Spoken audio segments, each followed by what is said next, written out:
Hey, this is Ronnie with Life Enrichments, and I wanted to show you just a little do-it-yourself fix. If you have a jug like this with kerosene or gasoline or mineral spirits or something, it only can get air as long as you pour it slow, but you can put an air vent in them, and there's a kit that I'll put down a link in the description, and probably the vents too. But some of these kits come with a drill bit, and you can drill into this to put your vent in, but the problem is it leaves a lot of debris in the can. I mean, of course you can wash it out, but I want to show you a little trick. It's quicker and actually seals up better. This is a kerosene jug, and what I did is I poured the kerosene out of it, and I took the cap off and I've let it vapor out for probably a few days. Even though with the method I'm going to show you really won't cause an explosion or anything, but you know, just to be safe, because there is a little heat involved. But let it vapor out for a day or two, and then I'm going to show you how to put a vent like right here on the top. So what I'm going to do is I'm going to take my soldering iron and melt a hole, and I'm going to put this little, this comes in the kit that I'm going to put down in the description, and I'll show you right here what the kit looks like.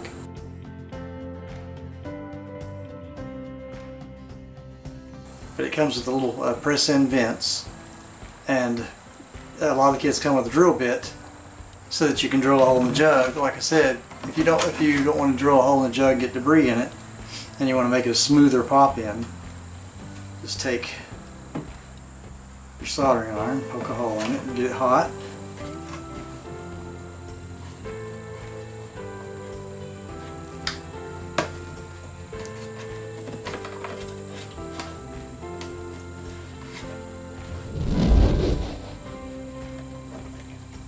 There you got it in. It's stuck in there, it's kind of melted in there now. That's a lot quicker than drilling, no mess, and safe.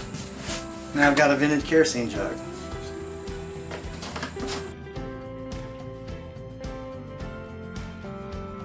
I had one gas can that had this rigid nozzle on it. The problem with it was the hold down.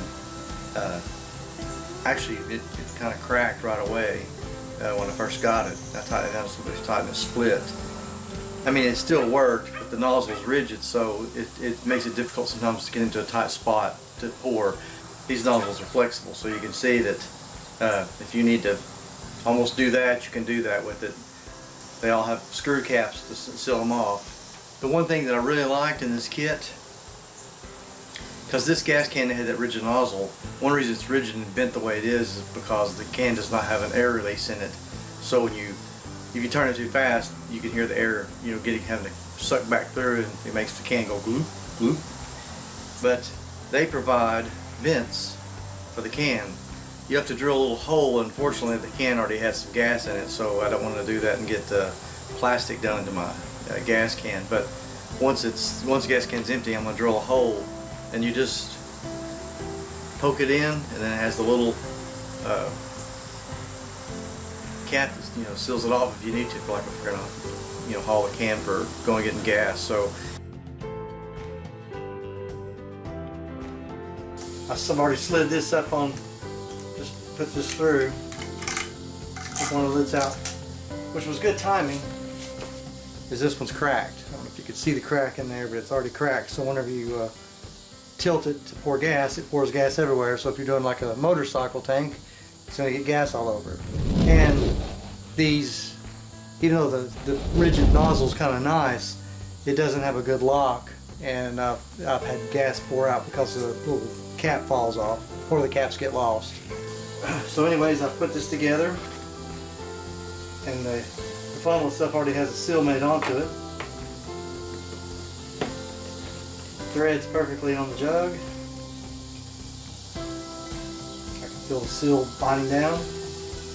Got my little cap. Okay, instead of drilling a hole, what you can do is probably safer. I went ahead and took the cap off. I didn't want to show it on video in case I blew up, but I took this off, emptied the can was empty. I let it vapor overnight, so there was no gas vapors in it. And I just took a soldering iron and just poked a hole in it, kind of warbled it out while it was hot. I stuck this vent. It's got a bar fitting. I just stuck it through the hot melted hole, and now it's in there. And this gives you a vent. Nice little kit. And because, like I said, the original can was an angled rigid pipe, which is how the way that bend in it was allowed to get air to come out, so it didn't sit there and go gloop, gloop, gloop. And this doesn't give you that option, but they do give you the vents for the jug in case you do have that. These are excellent replacements. So I hope you found this do-it-yourself tip very helpful. If you did, be sure to check back. I'm always working on something interesting. See you in the next one.